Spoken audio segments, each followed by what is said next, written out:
आज मैं ऐसे टॉपिक को पढ़ाने वाला हूं जो बड़े बड़े साइंटिस्ट इस टॉपिक को देख के सोच में पड़ जाते हैं। यदि मैं आपसे कहूं कि एक समय ऐसा था, न धरती थी, न सूरज था, न पृथ्वी थी, न समय था, न गुरुत्वाकर्षण था, न ब्रह्मांड का कुछ भी चीज़ नहीं था। हाँ, आज की टॉपिक में हम पढ़ाने वाले हैं ब्रह्मांड की उत्पत्ति के बारे में। तो जय हिंद, मैं आपका साथी अनिल आप सबका स्वागत करता हूं अपने इंस्टीट्यूट वसुदेव कुटुंबकम में। यह सीरीज चल रही है जियोग्राफी के बारे में, जिसमें आज की टॉपिक हम देखेंगे खगोलीय जियोग्राफी के बारे में। चलिए चलते हैं आगे। क्या होता है खगोलीय जियोग्राफी, जिसे एस्ट्रोनॉमिकल जियोग्राफी बोलते हैं। हमने आपको बताया था भूगोल क्या होता है। भूगोल क्या होती है आपने बताया, पृथ्वी की भौतिक विशेषता और मानविक गतिविधियों का अध्ययन करना भूगोल कहलाता है। और भूगोल के हमने दो प्रकार देखे थे, जिसमें से भौतिक भूगोल और हमारा मानविक भूगोल। भौतिक भूगोल और मानविक भूगोल के हमने शाखाएं देखे थे, जिसमें से हमने खगोलीय भूगोल देखा था, ज्योतिष भूगोल देखा था, और हमने जल विज्ञान देखा था, आपको जैव विज्ञान देखा था, पर्यावरण देखा था। अनेक शाखाएं देखी थी, जिसमें से पहली शाखा के बारे में हम पढ़ रहे हैं खगोलीय भूगोल के बारे में। किसके बारे में पढ़ रहे हैं? खगोलीय भूगोल के बारे में। खगोलीय भूगोल क्या बोलता है? इंग्लिश से बोलते हैं एस्ट्रोनॉमिकल जियोग्राफी बोलते हैं। इससे भूगोल क्या बोलता है? भूगोल की वह शाखा है, ये क्या है? भूगोल की वह शाखा है जिसमें पृथ्वी और अंतरिक्ष के बीच का संबंध अध्ययन किया जाता है। कहने का मतलब है अंतरिक्ष में और पृथ्वी के बीच में कनेक्शन। आपको समझिए कि लगभग सूर्य और हमारा पृथ्वी के बीच में जो संबंध है, उसका अध्ययन करना ही क्या कहलाता है? हमारा खगोलीय भूगोल कहलाता है। और आगे देखते हैं हम खगोलीय भूगोल में हम क्या क्या पढ़ते हैं। देखते हैं ब्रह्मांड के बारे में, आकाशगंगा के बारे में, सूर्य के बारे में, पृथ्वी के बारे में, चंद्रमा के बारे में, ग्रह के बारे में, उपग्रह के बारे में, अक्षांश देशांश रेखाओं के बारे में, ऋतु परिवर्तन के बारे में, आदि के बारे में हम देखते हैं। आगे जाके हम एक एक टॉपिक को कवर करेंगे। आज के टॉपिक में हम ब्रह्मांड के बारे में जानेंगे। ब्रह्मांड की उत्पत्ति क्या, कैसे हुई, ब्रह्मांड है क्या, और ब्रह्मांड कब बना है, ये चीजें देखते हैं। ब्रह्मांड को अन्य नाम से जाना जाता है यूनिवर्स या कॉस्मस के नाम से जानते हैं। क्या किस नाम से? कॉस्मस के नाम से जानते हैं। ध्यान दीजिए, कॉस्मस के नाम से जानते हैं, ये चीज देखिए। और हमारा यूनिवर्स क्या होता है, ब्रह्मांड है क्या, ब्रह्मांड के बारे में आपको बताया। तो ब्रह्मांड क्या करती है, देखिए। यूनिवर्स क्या होता है? हमारा अस्तित्वमान द्रव्य। द्रव्य का मतलब होता है ठोस, द्रव और गैस। अस्तित्वमान, बहुत ज्यादा मात्रा में कोई चीज एकत्रित हो, ठोस, गैस और हमारा क्या हो, द्रव हो। और ऊर्जा का सम्मिलित रूप। कहने का मतलब है आपको ब्रह्मांड में जो द्रव, गैस और अस्तित्व है, उसका सम्मिलित रूप और ऊर्जा का सम्मिलित रूप को हम ब्रह्मांड करते हैं। जो पृथ्वी और दुनिया में जो दिखती है और नहीं दिखती है, सम्मिलित रूप को हम ब्रह्मांड करते हैं। सिंपल सी बात में आपको जान जाइए। ब्रह्मांड की उत्पत्ति के बारे में सिद्धांत किसने क्या क्या दिया है, ब्रह्मांड कैसे बना होगा। आपने कभी सोचा है कि समय कैसे बना? समय कैसे बना, गुरुत्वाकर्षण कैसे बना, ये पेन कैसे बना, हम कैसे बने, पृथ्वी, सूर्य, तारे कैसे बने होंगे? कभी न कभी आपके अंदर विचार आया होगा, आप हमेशा सोचते होंगे कैसे हुआ, इस सृष्टि का निर्माण कैसे होगा, निर्माण करता कौन होगा? क्या ईश्वर के द्वारा बनाई गई है या अन्य द्वारा खोजी बनाई गई? जैसे आपके और हमारे बीच में खलबली मच रही है, उसी तरह कुछ साइंटिस्टों के बीच में खलबली मची, जिसमें पृथ्वी की उत्पत्ति के बारे में अपनी थ्योरी दिया।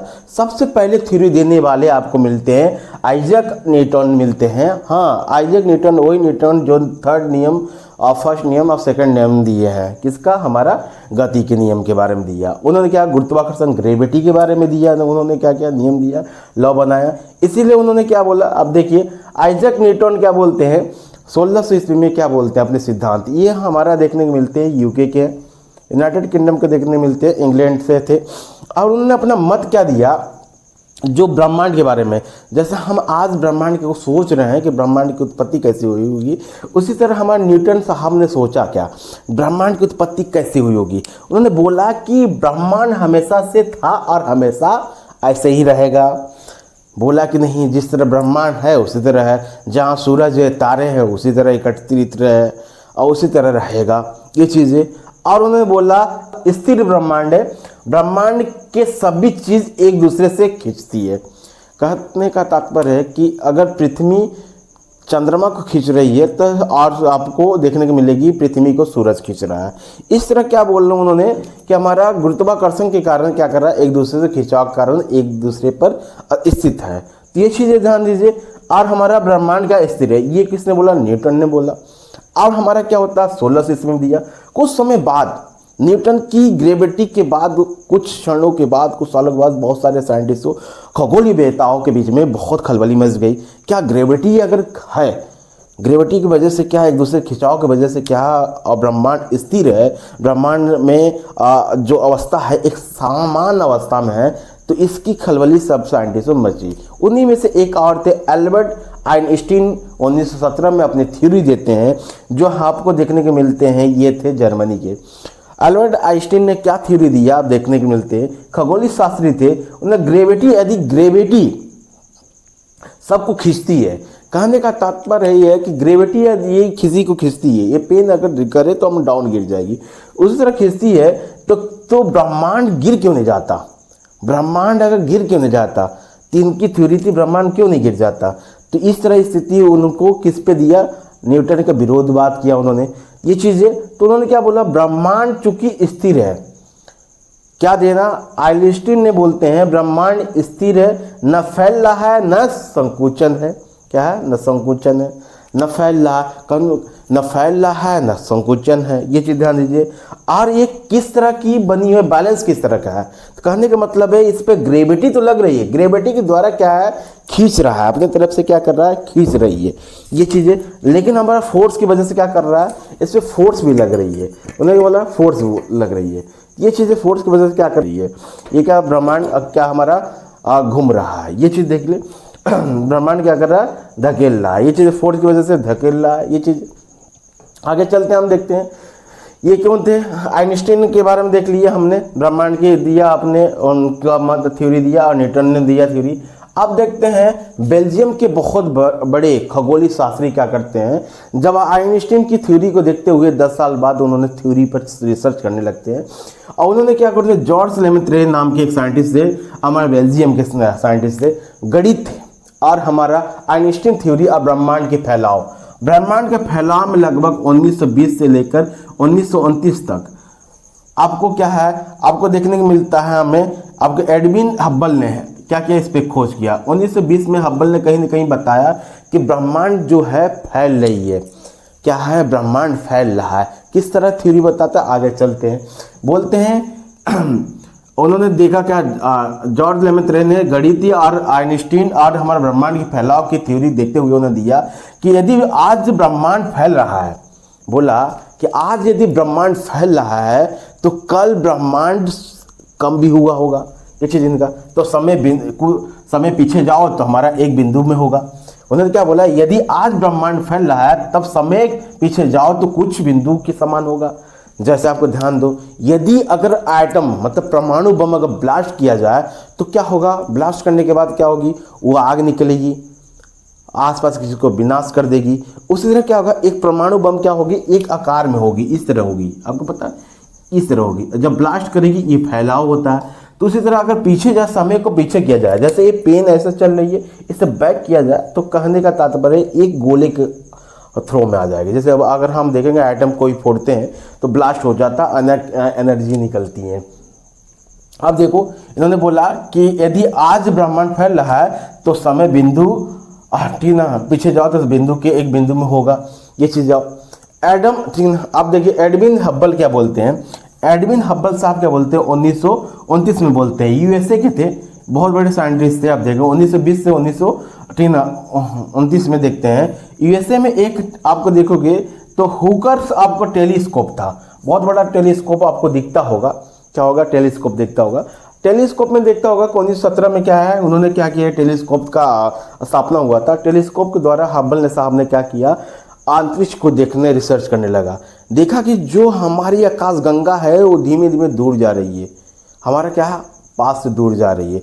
तो उन्होंने एक लॉ डाला जिसे बोलते हैं रेड शिफ्ट और लॉ, बोला कि रेड शिफ्ट लॉ। तो 1929 में क्या किया उन्होंने, क्या किया, लॉ को ये पूर्ण रूप से इसे क्या किया, स्थापित कर दिया। रेड शिफ्ट लॉ क्या होता है ध्यान देखिए। उन्होंने बोला कि यदि कोई भी चीज़, यदि पास है तो ये वाइट कलर की दिखती है, यदि दूर जाने लगती है तो रेडनेस दिखने लगती है। तो इनका क्या था, हमारा हब्बल साहब का ये क्या थ्योरी थी, तो बोल रहे हैं इसकी आधार पे बोला उन्होंने ब्रह्मांड फैल रहा है, इसके आधार पे ब्रह्मांड फैल रहा है। तो जॉर्ज लेमेत्रे का क्या होता है, रूल पास हो जाती है कि ब्रह्मांड फैल रहा है तो ब्रह्मांड क्या होगा, एक दिन सिकुड़ा भी होगा, एक दिन एक बिंदु के आकार में होगा। अब देखिए द बिग बैंग थ्योरी आपको प्रूव कैसे होती है। अब ध्यान से देखिए, आगे चलते हैं तो पता चलते हैं। ये टॉपिक थोड़ी सी अपोजिट देखिए आप। अब देखिए ब्रह्मांड की उत्पत्ति के बारे में थ्योरी किसने किसने दिया है, आपको थ्योरी देखने को मिलती है। कौन सी थ्योरी, ये मेंस के लिए बहुत इंपॉर्टेंट है, बहुत ज़्यादा इंपॉर्टेंट, ध्यान देखिए। अब देखिए किसने दिया ब्रह्मांड का, अब देखो महाविस्फोटक सिद्धांत, महाविस्फोटक सिद्धांत जिसे इंग्लिश से द बिग बैंग थ्योरी बोलते हैं। आप ध्यान दीजिए, बिग बैंग थ्योरी बोलते हैं। प्रवर्तक थे जॉर्ज लेमेत्रे थे, हमारा ध्यान के देखने को मिलेगी, लेमेत्रे साहब थे। ये चीज़ें आपको लेमेत्रे क्या बोलते हैं, आपको बेल्जियम के थे।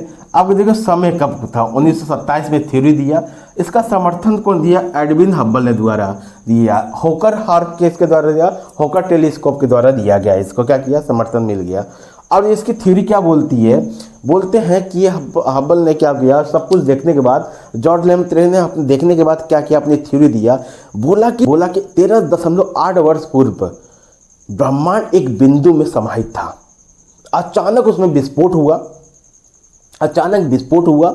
विस्फोट के कारण क्या हुआ, विस्फोट के कारण हमारी क्या गैलेक्सियां बनी, अनेक तारे बने, अनेक हमारा अब क्या अनेक तारे बने, अनेक सूर्य बने, अनेक हमारा क्या हुआ, पृथ्वी बने, ग्रह बने, नक्षत्र। 13.8 अरब वर्ष पूर्व पूरा ब्रह्मांड एक बिंदु में था। क्या इसमें था, एक बिंदु में आकार में था। ध्यान देखिए लेमेत्रे ने थ्योरी क्या दिया, बोला पूरा ब्रह्मांड 13.8 वर्ष पूर्व एक क्या था, एक बिंदु के आकार में था। पूरा ब्रह्मांड जो आज सूरज, चंद्रमा, पृथ्वी, नक्षत्र, ग्रह जो भी देखते हैं, गैलेक्सी देखते हैं, एक बिंदु के आकार में था। जिसने उन्होंने थ्योरी कैसे दिया कि जब ब्रह्मांड फैल रहा है धीमे धीमे, अगर विस्तार हो रहा है, धीमे धीमे विस्तार हो रही है, जी सर देखिए ये चीज़ विस्तार हो रहा है, ब्रह्मांड ऐसे था धीमे धीमे फैल रहा है। ये चीज़ देखिए, ये पहले राउंड, दूसरे में और तीसरे में, अब चौथे में ऐसे करके ब्रह्मांड धीमे धीमे फैल रहा, विस्तार होते जा रहा है। तो ये चीज़ क्या होगा कि अगर हम रिटर्निंग करेंगे, उन्होंने बोला रिटर्निंग करेंगे तो क्या है कि एक बिंदु के आकार के था, क्या था, इसमें ही समाहित था, गैलेक्सी थी, अनेक गैलेक्सियाँ थी। इसी तरह ब्रह्मांड था। 13.8 वर्ष की पूर्व की बात बताया उन्होंने। तो अचानक क्या हुआ कि उसमें विस्फोट हो गया। क्या हो गया, अचानक विस्फोट हो गया। जैसे 1945 में अमेरिका ने एटम बम, जैसे परमाणु बम आपको जापान में गिराया था, तो क्या किया, छोटा सा आकार था परमाणु बम, जब ब्लास्ट किया तो अनेक क्षेत्रों को, किलोमीटर को क्या किया, विनाश कर दिया। ये चीज़ें देखिए, तो क्या किया, विनाश कर दिया। ये ध्यान दीजिए, ये चीज़ इनकी थ्योरी थी, करेक्ट है, इनकी वैल्यू नहीं निकली। आप ध्यान दीजिए, ये ब्रह्मांड था। अभी क्या किया, जिसमें था, अब क्या, इसी को बोलते हैं, आज से लगभग 13.8 अरब वर्ष पूर्व पहले पूरा ब्रह्मांड एक बिंदु में था। जो बिंदु था गर्म था और घनत्व थी वाली बिंदु थी, अनेक घनत्व थी, अनेक घनत्व था, घनत्व देखने के, अनेक घनत्व था, आयतन भी बहुत ज़्यादा था उसका, और हमारा और क्या थी, उष्मा भी बहुत अधिक थी, इसकी बहुत ज़्यादा था। मतलब इस बिंदु में बहुत ज़्यादा उष्मा था, आयतन था, घनत्व था, ये चीज़ देखने को मिलती है। जिससे उन्होंने बोला, क्या शब्द बोला था, सिंगुलरिटी। क्या शब्द दिया, सिंगुलरिटी, जिसमें सबसे अधिक आयतन, घनत्व और हमारा ये थी। अब इसमें क्या हुआ कि अचानक विस्फोट हुआ। फिर अचानक क्या हुआ, विस्फोट हुआ, तब उत्पन्न हुआ समय का, स्थान का, वस्तु का, गुरुत्वाकर्षण का। कहने का तात्पर्य समझिए कि ब्लैक बोर्ड है, जिस तरह दिख रहा है, ब्लैक दिख रहा होगा, उसमें एक ही बिंदु दिख रही होगी व्हाइट कलर की, वही अचानक विस्फोट हो जाए, अनेक गैलेक्सियों में उत्पन्न हो जाए।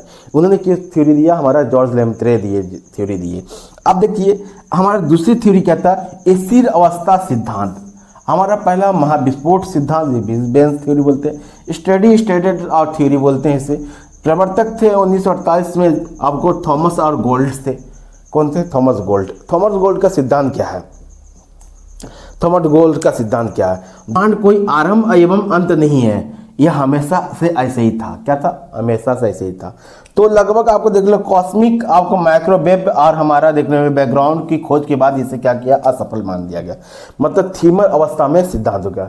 लेमैत्रे रे बोले कि ब्रह्मांड का फैलाव हो रहा है, लेकिन ब्रह्मांड बनने से पहले एक बिंदु में समाहित था, जिसे सिंगुलरिटी बोला गया था। ये चीज़ जान लीजिए। इसी अवस्था में थॉमस ने साहब ने क्या किया, अपने थ्योरी दिया कि ब्रह्मांड का क्या कर रहा है, न फैल रहा है न कर रहा है, ब्रह्मांड ऐसे ही था, ऐसे ही हमेशा रहेगा। ये चीज़ें दोलन सिद्धांत क्या बोलते हैं, प्रवर्तक थे Alexander the freedoms. Alexander freedoms क्या बोलते हैं, ब्रह्मांड का ना आदि है ना अंत है, यह विस्तार और संकुचन हो रहा है जैसे हार्ट होता है। एग्जाम्पल देते हुए उन्होंने बताया कि किसने बोला, अलेक्जेंडर साहब बोलते हैं कि जिस तरह ब्रह्मांड, जिस तरह मानव का हृदय आपको धड़कन जैसे धड़कता है, अप डाउन पंपिंग होता है, उस तरह का ब्रह्मांड भी पंपिंग हो रहा है। ये चीज़ ध्यान दीजिए। हमारा क्या ये चीज़ हो रही है। अब मुद्रास्फीति सिद्धांत क्या बोलता है, मुद्रास्फीति सिद्धांत के लिए प्रवर्तक एलेक गुप्त बोलते हैं, 1980 में लिखते हैं, द बिग बैंग थ्योरी के बाद ब्रह्मांड बहुत तेजी से विस्तार हुआ, बहुत तेजी से विस्तार हुआ। कहने का मतलब है ये जो हुआ है ब्रह्मांड का, ये स्टेप वन स्टेप छोड़ के दूसरा स्टेप छोड़ के, मतलब अचानक गुब्बारे में हवा भर गई। ये चीज़ें ध्यान दीजिए। और ध्यान दीजिए ये ब्रह्मांड क्या था पहले, आपको सबसे ज़्यादा प्रूफ कैसे मिला, आपको देखते हैं the big bang theory of the proof कैसे मिलती है। बिग बैंग थ्योरी क्या बोलता है कि ब्रह्मांड एक समय 13.8 वर्ष एक बिंदु का आकार था। जब विस्फोट हुआ तो अचानक ये गैलेक्सियां दिख रही हैं आपको, गैलेक्सियां क्या कर रही हैं, फैलाव होने लगी, जैसे फैलाव होने लगी। ये चीज़ें ध्यान दीजिए, आपको समझ आ रहा होगा ये चीज़ें। अब इस पे क्या है, इन्हें बिग बैंग थ्योरी, ये थ्योरी 4 लोग दिए, महाविस्फोट सिद्धांत दिए, स्थिर अवस्था सिद्धांत दिए, दोलन सिद्धांत दिए, मुद्रास्फीति सिद्धांत दिए। इस सिद्धांत में सबसे ज़्यादा सिद्धांत को प्रूफ मिला गया है किसे, आपको महाविस्फोटक सिद्धांत। लगभग 98% इस सिद्धांत को प्रूफ माना गया है। आज भी रहस्यमय से छुपा हुआ है ब्रह्मांड की उत्पत्ति के बारे में। एक अनुमानित चीज़ लगाया जा सकता है, शंका के रूप में एक चीज़ लगाई जा सकती है। द बिग बैंग थ्योरी का प्रूफ कब मिला, हमें देखने मिलती है एडविन हबल द्वारा क्या मिलती है। एडविन हबल क्या करते हैं, यूएसए के बहुत बड़े खगोल शास्त्री थे, जिन्होंने क्या किया कि आपको टेलीस्कोप के माध्यम से देखा कि एक रेड शिफ्ट क्या किया, लॉ दिया, जिससे देखा कि गैलेक्सियां हमसे फैल रही हैं, जिससे हमारा ब्रह्मांड फैल रहा है। ये चीज़ें ध्यान दीजिए। अब क्या दूसरे से पता चलता बिग बैंग थ्योरी क्या, CMB से पता चलता है।